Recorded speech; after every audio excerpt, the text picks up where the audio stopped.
ایک دفعہ کا ذکر ہے، ایک جنگل میں ایک بارہ سنگا رہتا تھا۔ ایک دن بارہ سنگا کو پیاس لگی اور وہ پانی پینے کے لیے ندی کے کنارے گیا۔ جب وہ وہاں پانی پی رہا تھا تو اچانک ہی اس کی نظر ندی کے پانی میں بننے والے اپنے سائے پر پڑی۔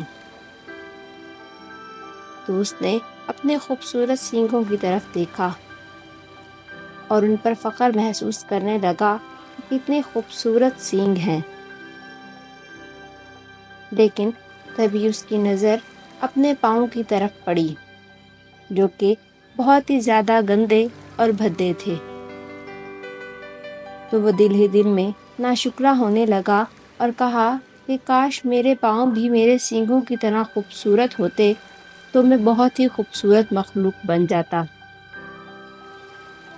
ابھی وہیں کھڑا بارہ سنگا یہ سوچ رہا تھا کہ اچانک ہی دور سے اسے کچھ کتوں کے بھونکنے کی آوازیں آنے لگی۔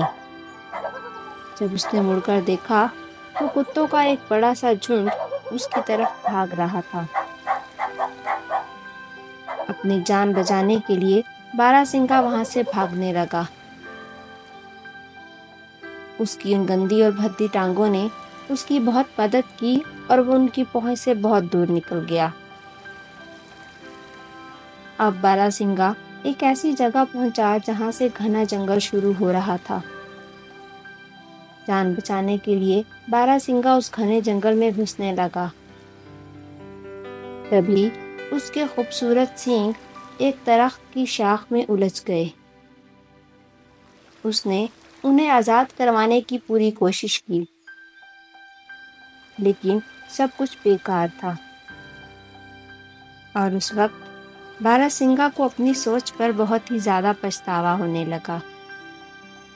اس کی وہ بدصورت ٹانگیں جس پر اس نے ناشکری کی تھی وہ اسے جان بچانے کے لیے اتنی دور تک لے آئیں، جبکہ اس کے خوبصورت سینگ جنہیں وہ بہت ہی زیادہ پسند کر رہا تھا اس کی وجہ سے اب اس کی جان جانے والی تھی۔